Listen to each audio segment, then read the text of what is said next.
If you have OCD, chances are that shame is a feeling you know very well. Shame.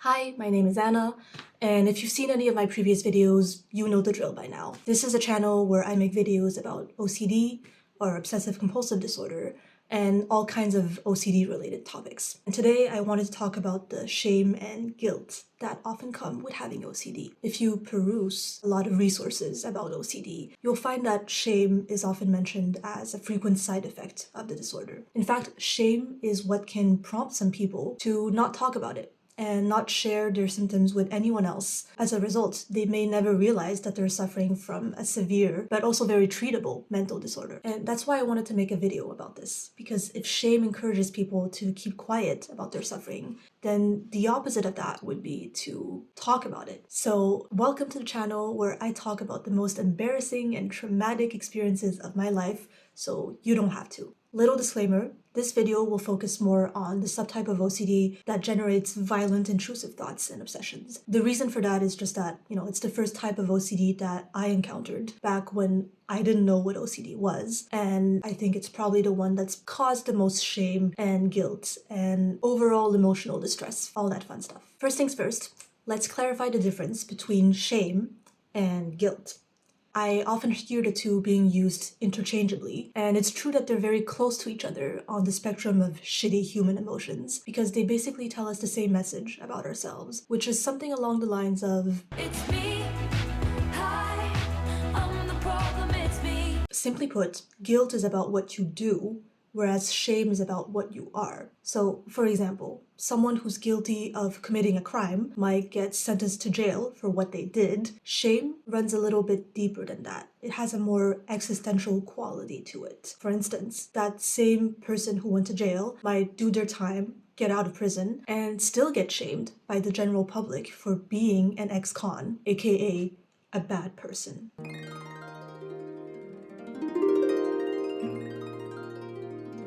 Now, if I look back at when I was 13 and experiencing symptoms of OCD for the first time, the first emotion that I remember feeling is not shame, but guilt. This crushing, all-encompassing guilt that followed me everywhere, just like a bad taste in your mouth. What was I feeling guilty for, you may ask? That's an excellent question, because I hadn't done anything. I'd only thought about doing things. Things like hurting the people that I loved the most in the world. A thought that you have only once is the most harmless thing in the world. It's lighter than a feather. But if you spend hours and days and weeks and months thinking about something, any thought has the potential to become this ominous thing where it feels like it has to be more than just a thought. It has to mean something. Maybe it's a fantasy or a repressed urge. Maybe I'm getting some kind of satisfaction from imagining these terrible things over and over again. I mean, I wouldn't put myself through this if some sick, twisted part of me didn't enjoy it, right? Now, was there any evidence supporting the theory that I was enjoying these thoughts? Let's see. They made me want to cry all the time. They made me feel like I and everything around me was on fire. They made me feel like I was being sucked body and soul into a huge gaping black hole inside of me. So that means the only logical conclusion was, oh my god, I'm definitely enjoying these thoughts. That crushing guilt and misery? It was probably just my mind being a hypocrite and trying to trick me into thinking that I was still a good person. Now, you may realize that this makes no sense. This convoluted, irrational guilt is basically OCD in a nutshell. When you have OCD, you feel guilty basically all the time, either for doing something that you didn't actually do, or for enjoying thinking about it, even when you clearly don't.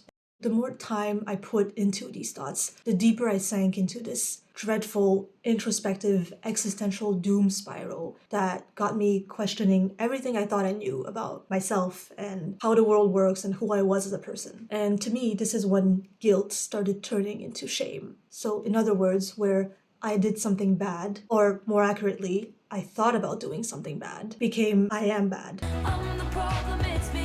The end result was that at the ripe old age of 13, I became convinced that I was a menace to society, a ticking time bomb that could explode at any moment and unleash hell onto the world.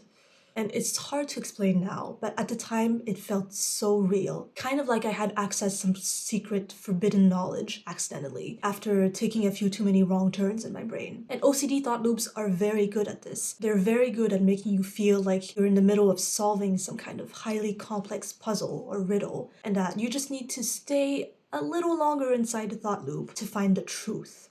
But, the truth is that when I look back on my thought process back then, it seems almost primitively simple. Me have bad thoughts. Me bad person?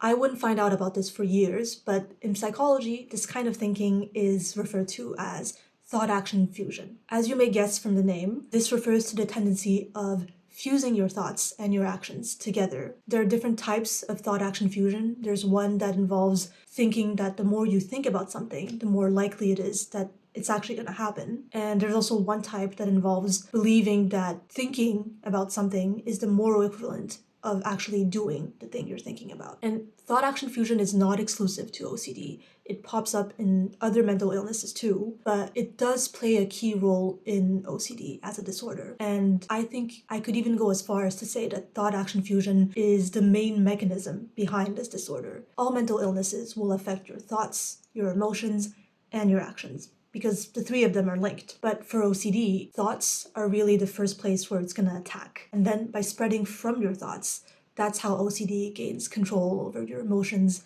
and then your actions. So I spent days becoming more and more convinced that there was something fundamentally wrong and bad about me. That lasted about 2 weeks. And you might be thinking, oh, okay, that's not that long. It's just 2 weeks. But I can assure you that 2 weeks is a long time to be feeling like this. I was also extremely lonely throughout the whole thing because the idea of telling anyone about these thoughts was terrifying. I didn't feel like I could trust anyone with this. I didn't feel like anyone would have my back because apparently I was a serial killer in disguise.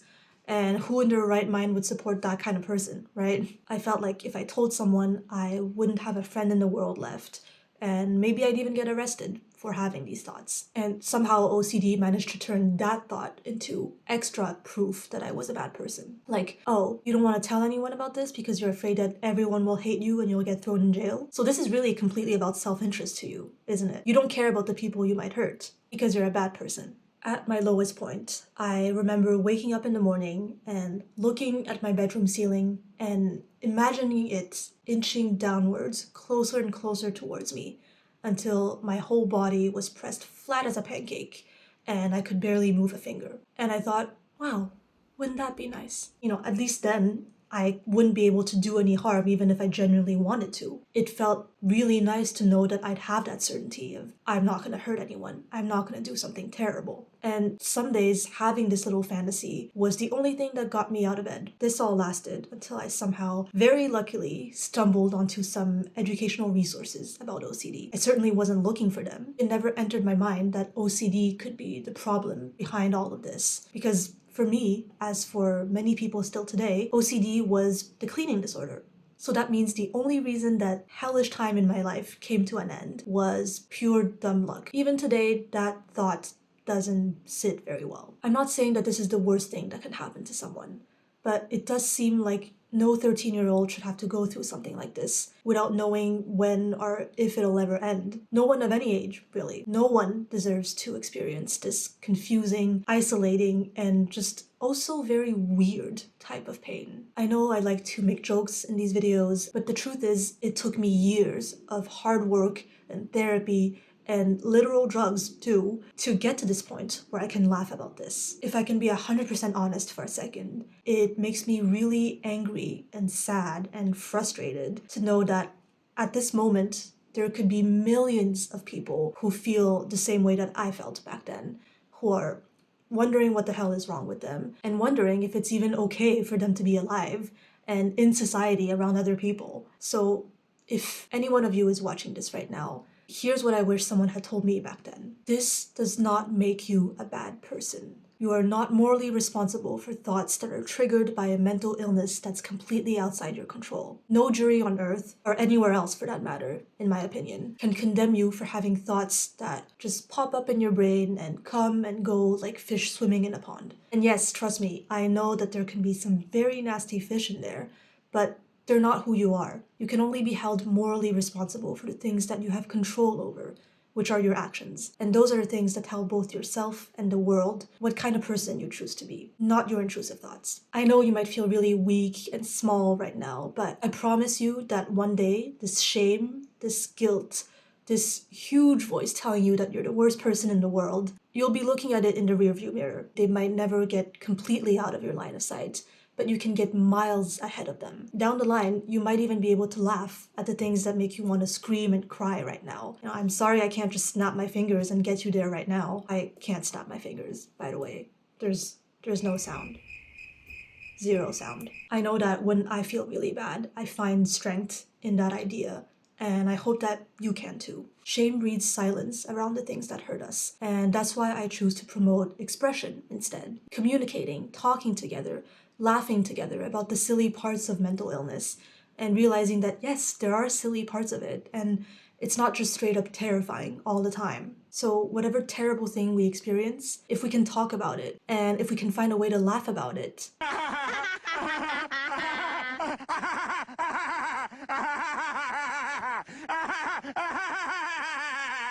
then maybe we can make it a little less awful.